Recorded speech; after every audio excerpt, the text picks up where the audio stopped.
नमस्कार दोस्तों, यूपीएससी हिंदी के स्टडी प्लेटफॉर्म में मैं शुभम मिश्रा आप सभी का स्वागत करता हूं। एनवायरनमेंट एंड इकोलॉजी के पोर्शन में हम लोगों ने काफ़ी सारे टॉपिक्स किए हैं, जहां पर बेसिक एनवायरनमेंट को समझा है कि किस तरीके से हमारा और पर्यावरण का साथ है, क्यों पर्यावरण को संरक्षित या सुरक्षित रखना चाहिए। फिर उसके अंदर में हमने इकोलॉजी के पोर्शन को देखा कि पारिस्थितिकी क्या है, पारिस्थितिकी तंत्र क्या है, जिसे हम पारितंत्र या इकोसिस्टम भी कहते हैं। फिर जो नाम यूज़ किया गया एजी हैकल के द्वारा और फिर टांसले के द्वारा, वो सब के बारे में हम लोगों ने थोड़ी बहुत सी चर्चा की, कुछ बातें की और आपका इंटरेस्ट बनाए रखने के लिए प्रीवियस ईयर पेपर को डिस्कस किया। आज हम लोग के कुछ टॉपिक्स हैं, जिसमें से एक बहुत ही इंपॉर्टेंट टॉपिक जो कि आईयूसीएन का वर्गीकरण है, जिसमें कि इंक्रीजिंग रिस्क ऑफ एक्सटिंक्शन को दिखाया जाता है, यानी कि विलुप्त होने का बढ़ता जोखिम। आपने कई बार सुना होगा कि लीस्ट कंसर्न्ड या नियर थ्रेटेंटेड या वल्नरेबल संवेदनशील जिसे कहते हैं, इंडेंजर्ड जिसे संकटाग्रस्त कहते हैं, या क्रिटिकली इंडेंजर्ड या फिर एक्सटिंक्ट इन द वाइल्ड और एक्सटिंक्ट। जैसे आपने जुरासिक पार्क देखा होगा मूवी, तो उस जुरासिक पार्क में हमेशा एक वर्ड आता है कि जो जुरासिक्स है, यानी कि जो डायनासोर्स हैं, डायनासोरस का जो है पूरी तरह से एक्सटिंक्शन हो चुका है, विलुप्त हो चुके हैं वो लोग पृथ्वी से।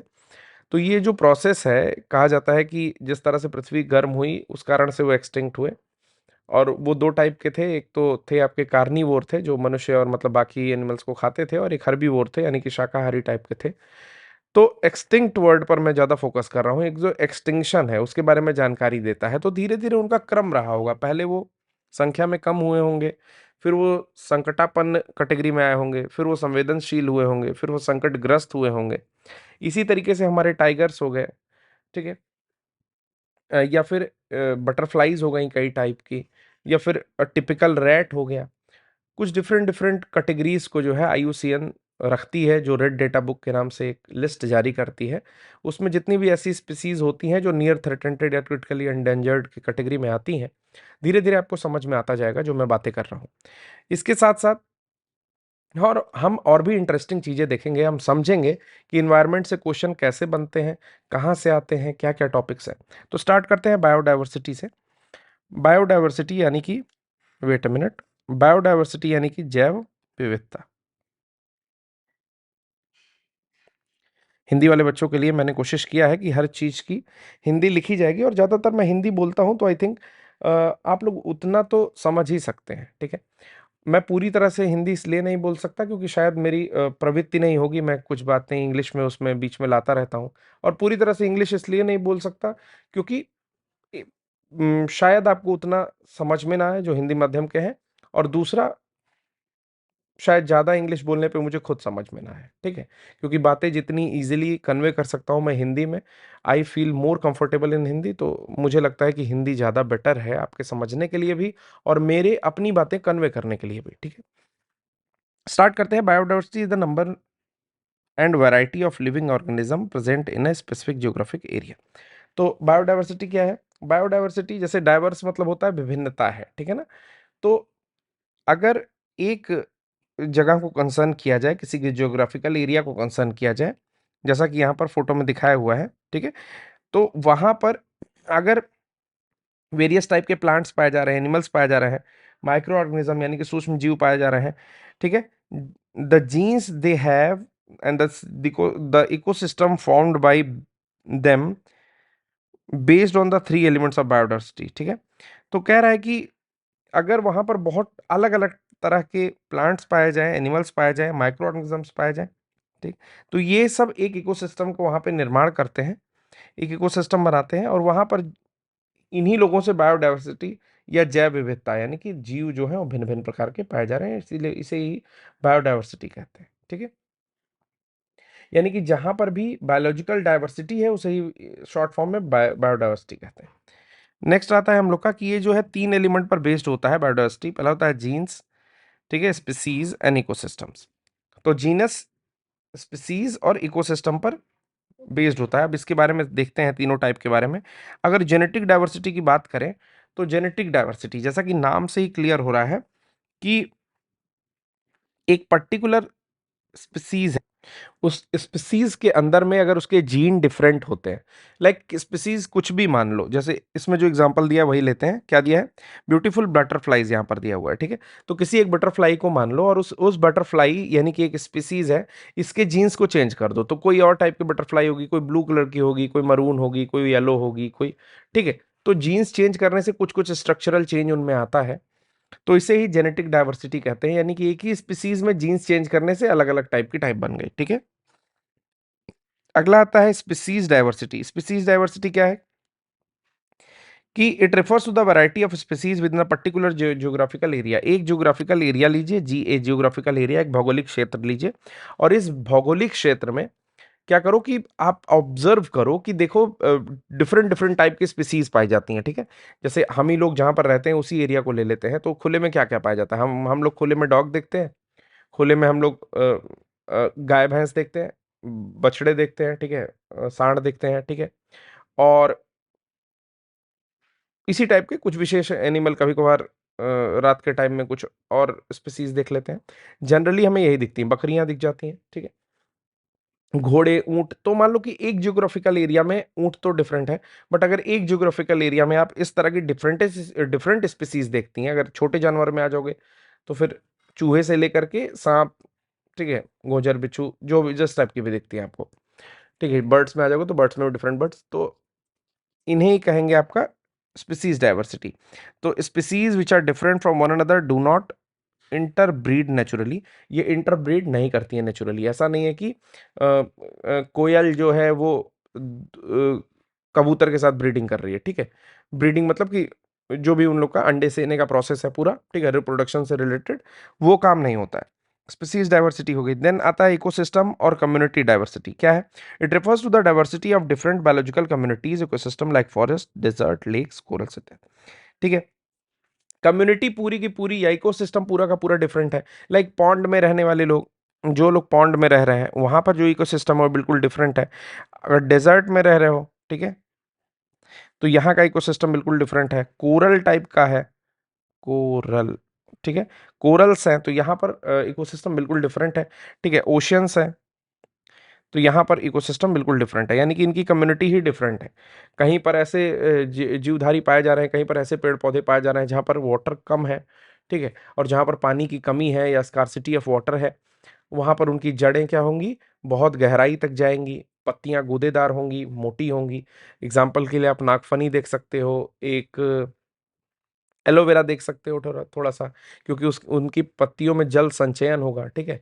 फिर पत्तियों की जगह पर कांटे बनेंगे, क्योंकि इतनी पत्ती है ही नहीं। अगर पत्ती ज्यादा रहेगी तो वाष्पोत्सर्जन ज्यादा होगा, इवोपोरेशन, ठीक है, इवोपोरेशन ज्यादा होगा, वाष्पोत्सर्जन ज्यादा होगा उनका। तो उसलिए पत्तियां पत्तियों के फॉर्म में रहेंगी ही नहीं, कांटों के फॉर्म ले लेंगी, जैसे बबूल हो गया, ठीक है, या फिर इसी टाइप की कोई और झाड़ी। यही सेम चीज है डेजर्ट का मैंने बताया, ठीक है। वहां पर जो पाए जाने वाले एनिमल हैं, जैसे ऊंट हो गया, उन्हें प्यास नहीं लगेगी, या फिर वो एक अतिरिक्त कुबड़ रखते हैं, हम्प रखते हैं जिसमें वो पानी स्टोर करते हैं।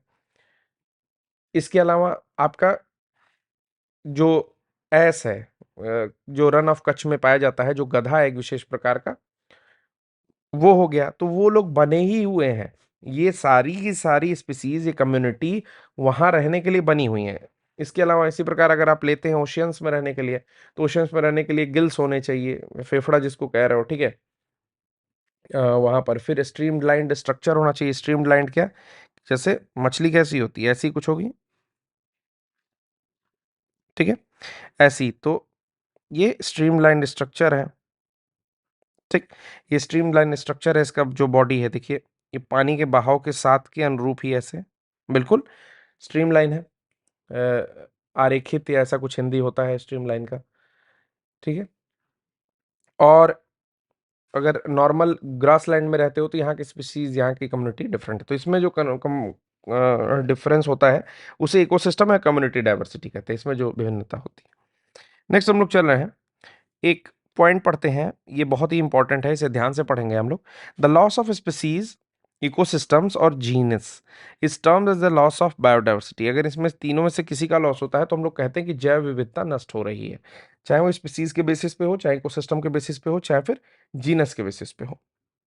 The biological wealth of the planet is declining rapidly. तो इस प्रकार बायोलॉजिकल वेल्थ जो होती है, जो आपकी जैविक धन है, जो बायोलॉजिकल वेल्थ है, वो प्लैनेट का डिक्रीज करता रहता है या डिक्लाइन करता रहता है, घटता रहता है तेजी से, अगर इसमें से किसी का भी यानी कि बायोडाइवर्सिटी अगर लॉस होती है। अब आता है आईयूसीएन रेड लिस्ट डॉक्यूमेंट के बारे में। तो सबसे पहले समझते हैं कि लिखा क्या हुआ है, वो समझ लेते हैं, फिर आईयूसीएन क्या है उसके बारे में समझेंगे। तो पॉइंट पॉइंट है कि IUCN red list document the extinction of 784 species including 338 vibrates, इतने इनवाइब्रेट्स और इतने plants in the past 500 years, मतलब 500 साल में पिछले 784 टाइप की स्पीसीज, जिसमें से आपके 338 कशेरुकी, 359 अकशेरुकी और 87 टाइप की पौधे हैं। ठीक है, ये 500 साल में लॉस्ट हो चुके हैं, मतलब 1500 या 1700 के आसपास से लेके 2200 चल रहा है, लाइक। ठीक है, 15,000 कितना चला है बाय 22, 2022 चल रहा है। ठीक है, तो 1522 से लेकर के या 1500 से लेकर के अकबर उकबर के टाइम से लेकर के अभी तक में इतने सारे यानी कि 784 स्पीसीज जो है लॉस्ट हो चुके हैं। मतलब उनके टाइम में था, वो उसको एंजॉय करते रहे होंगे, चाहे फिर वो प्लांट्स हों, चाहे फिर वो वर्टिब्रेट्स हों, चाहे इनवर्टिब्रेट्स हों। उनके टाइम में ऐसे जानवर, ऐसी चीजें थीं जो अभी नहीं है। बहुत सारी औषधीय गुण वाली यानी कि मेडिसिनल प्लांट्स जो होंगे, जो उन्हें पता होंगे, उनके वैद्यों को पता होंगे, वो अभी लॉस हो चुके हैं। इन लास्ट 20 ईयर्स, अगर 20 साल के डेटा की बात की जाए, तो हम लोग विटनेस हैं, हम लोग खुद इसके साक्षी हैं। The loss of more than 30 species, 30 species तो हम लोगों ने पिछले 20 साल में देख लिया है। ठीक है, लिविंग प्लेनेट रिपोर्ट कहती है। अब समझते हैं कि आईयूसीएन क्या है। आईयूसीएन समझने के लिए हम लोग को यहां आना पड़ेगा। ठीक है, तो व्हाट इज आईयूसीएन?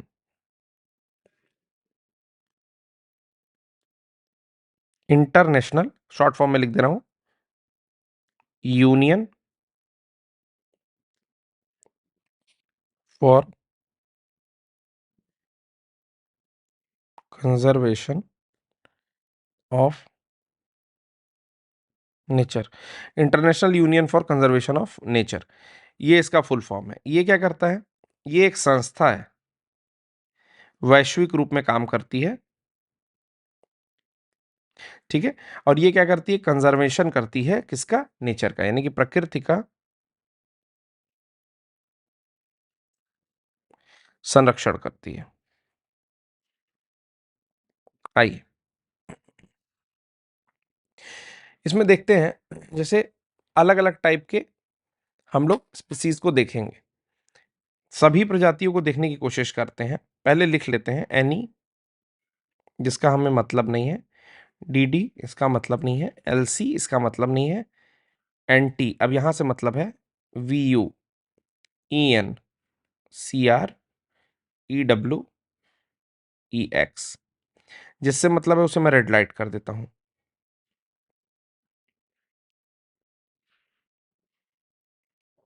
ठीक है जी, इन्हीं से मतलब है। मैं इनका फॉर्म, फुल फॉर्म आपको लिख के यहीं पे दे देता हूं। ये लिखता है नॉट इवेल्युएटेड, हिंदी में लिखा जाएगा आंकड़े उपलब्ध नहीं।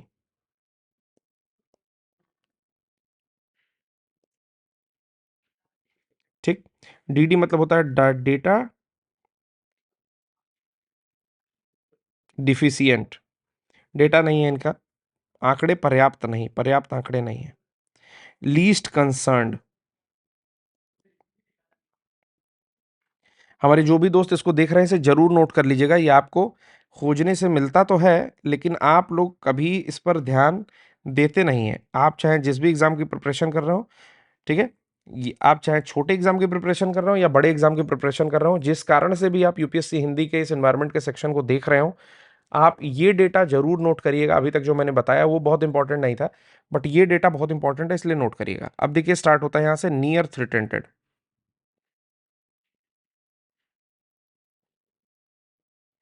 नियर थ्रेटेंटेड मतलब होता है संकटापन्न। वल्नरेबल, वल्नरेबल मतलब होता है संवेदनशील या सुभेद्य। एक्चुअल एंडिंग होती है सुभेद्य। नेक्स्ट आता है इंडेंजर्ड। इंडेंजर्ड मतलब संकटग्रस्त। Critically endangered.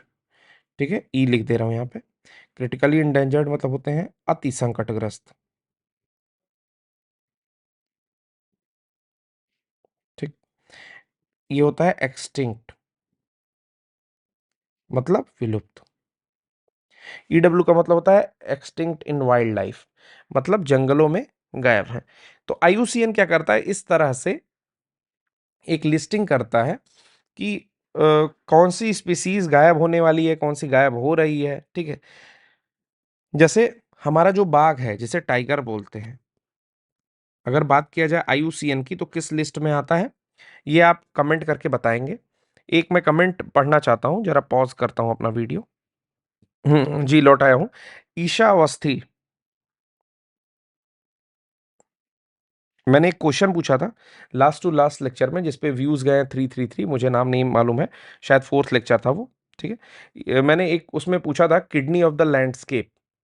वो क्वेश्चन इतना लास्ट में पूछा हुआ था, लाइक लेक्चर के बिल्कुल एंड में, लाइक 50th मिनट पे पूछा हुआ था।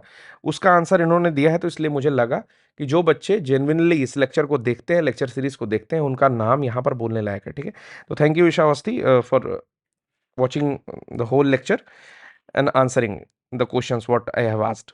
ठीक है, तो चलते हैं। टाइगर जो है वो हमारे इंडेंजर्ड में आता है, किसमें आता है, EN में आता है। ठीक है, टाइगर क्या है, संकटग्रस्त श्रेणी में आता है। ठीक है, इसी प्रकार अन्य भी बहुत सारी प्रजातियां हैं जो मैं आपको बता रहा हूं इस समय, जो काफी लाइमलाइट में है, दो तीन। तो कुछ चीजें आपके लिए लेकर के आया हूं। मैं लेकर के आया हूं आपके लिए यहाँ पर तीन चीजें डायरेक्टली IUCN के साइट से।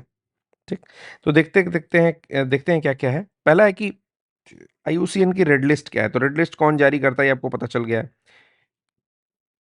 परंतु है क्या ये रेड लिस्ट। कह रहा है इस्टेब्लिश्ड इन 1964, 1964 में इसका एस्टेब्लिशमेंट हुआ, जिसका नाम है international union for conservation of nature's red list of threatened species. यानी कि जितने भी स्पीसीज थ्रेटेंटेड हैं, ठीक है, उनके लिए ये जारी होता है। ओके, आगे कह रहा है कि has evolve to becomes the world's most comprehensive information source. यानी कि सबसे ज्यादा डिटेल्ड इंफॉर्मेशन यहाँ पर दी जाती है। ग्लोबल कंजर्वेशन स्टेटस दिया जाता है उस एनिमल को, या फंजाई है, फिर प्लांट स्पीसीज है, कोई भी है, तो उसको एक ग्लोबल कंजर्वेशन स्टेटस दिया जाता है कि वो इंडेंजर्ड है यानी कि संकटाग्रस्त है, या क्रिटिकली इंडेंजर्ड है यानी कि अति संकटाग्रस्त है, या फिर वल्नरेबल है, संवेदनशील है, या फिर थ्रेटेंटेड है या नियर थ्रेटेंटेड है, संकटापन्न है। ठीक है, फिर कह रहा है कि the IUCN red list is a critical indicator of the health of the world's biodiversity. Biodiversity के लिए हेल्थ इंडिकेटर का भी ये काम करता है। For more than a list of species and their status, it is a powerful tool to inform and catalyze action for biodiversity conservating the policy change critical to preventing the natural resources we need to survive। बहुत सारी चीजें हैं जो इसमें और भी बताता है, ये यहाँ पर लिखा हुआ है। ठीक है, पावरफुल टूल है जो कि इन्फॉर्म करता है और कैटलाइज करता है एक्शन को। कैटलिस्ट क्या होता है, उत्प्रेरक। ठीक है ना, किसी चीज की गति को और बढ़ा देना, यानी कि बायोडाइवर्सिटी को सेव करने के लिए अगर कोई मुहिम है, तो एक तो उसे बता देता है कि किस श्रेणी का है ये, तो वो मुहिम और तेजी से बढ़ जाती है। ठीक, और बहुत सारी पॉलिसी अगर चेंज करनी है उसको लेकर के, तो पॉलिसी चेंज करता है, बताता है, प्रोवाइड करता है information, range, population size, habitat इत्यादि के बारे में। ठीक है, जिससे कि जरूरी निर्णय या जरूरी कदम उन स्पीसीज के लिए लिए जा सके। अब अभी न्यूज में क्या क्या है, तो न्यूज में है, देखिए बिल्कुल करंट की बात है ये, 21 जुलाई की बात है 2022 की। इसमें आपकी एक मोनार्च बटरफ्लाई है जिसका नाम है मोनार्च। ठीक है ना, तो migratory monarch butterfly now endangered, IUCN ने कहा है। तो ये क्वेश्चन मैं एक्सपेक्ट करता हूँ जो भी स्टूडेंट मेरा ये लेक्चर देख रहे होंगे, और मैं ये बात यहाँ पर कह रहा हूँ 19:27 मतलब 19:27, 19 मिनट 27 सेकंड पे मैंने ये बात कही है कि मोनार्च बटरफ्लाई आने वाले एग्जामिनेशन के लिए बहुत इंपॉर्टेंट है, जिसमें आपसे पूछा जाएगा कि किस श्रेणी का है वो, तो इस बात को याद रखिएगा। लास्ट टाइम भी मैंने PCS के लिए जो रामप्पा मंदिर बना था उसका करंट अफेयर शो में बताया था कि ये पूछा जा सकता है, ठीक है। वो क्वेश्चन आया था और मैंने और भी ऐसे बहुत सारे अद्वैतवाद पर बोला था कि मुझे, मैंने कहा था कि क्वेश्चंस आएंगे, यूपीएससी में भी आया था, यूपीपीसीएस में भी आया था। तो ध्यान रखिए, इसे मैं अभी आपके लिए हैशटैग दे रहा हूँ कि ये क्वेश्चन पूछे जाने की पूरी संभावना है कि कौन सी बटरफ्लाई है, तो मोनाच बटरफ्लाई है और कहाँ इंडिया में पाई जाती है, ये आप लोग का काम है देख करके कमेंट बॉक्स में बताइएगा, ठीक है। दूसरा है आपका rhino poaching and illegal trade decline but remain critical threatened new species threats, ठीक है ना। राइनो की बहुत ज्यादा पोचिंग होती है, यहाँ पर वन हॉर्न राइनो दिखाया गया है, ये कहाँ पाया जाता है ये भी आप मुझे बताएंगे, ठीक है। किस वाइल्ड लाइफ सेंचुरी में पाया जाता है, किस नेशनल पार्क में पाया जाता है, ये आप मुझे बताएंगे। तो कह रहा है राइनो की पोचिंग, यानी कि पोचिंग मतलब होता है तस्करी। तो जो आपके गंडे की तस्करी, चूंकि इसकी चमड़ी जो होती है बहुत मोटी होती है, तो इससे हैवी ड्यूटी के कोई भी सामान बनाए जा सकते हैं इजिली, लेदर के। तो इनकी पोचिंग की जाती थी, जिसको आपका कई सारे ग्रुप्स देखते हैं, जिसमें ट्रैफिक भी एक है, साइट्स भी है। इन दोनों पार्टीज की मिटिंग में देखते हैं क्या लिखा है कि rhino poaching rates have declined हो चुका है सिंस 2018 से, ये नीचे की ओर जा रहा है, जो भी इसके तस्करी का केस है, यानी कि जो मुद्दा है। According to a new report by the IUCN SSC African and Asian rhino specialist groups and traffic for the CITES conference of the party meeting which will be held in Panama in November. तो ये जो traffic है, इसने भी अपनी report दी है, जो site conference की है। और एशिया का जो आपका राइनो स्पेशलिस्ट ग्रुप है, उसने भी दी है। इन तीनों ने मिलकर कहा है कि ऐसी चीजें नीचे जा रही हैं, लेकिन अभी भी जो है बहुत काम करना बाकी है। और भी एक लिस्ट में एक माउस है जिसका नाम है, तो इन इंडेंजर्ड स्पीसीज के अलावा कुछ और भी है इंडिया में जो बहुत ज़्यादा फेमस है। तो 5 इंडेंजर्ड स्पीसीज का नाम बता रहा हूँ। वेस्टर्न हुलॉक गिब्बॉन, ठीक है, यहाँ पर मैं लिख देता हूँ, वेस्टर्न हुलॉक गिब्बॉन, चिंपैंजी की एक टाइप है गिब्बॉन जिसको बोलते हैं। नेक्स्ट है एशियाटिक लायन, ठीक है। Black buck,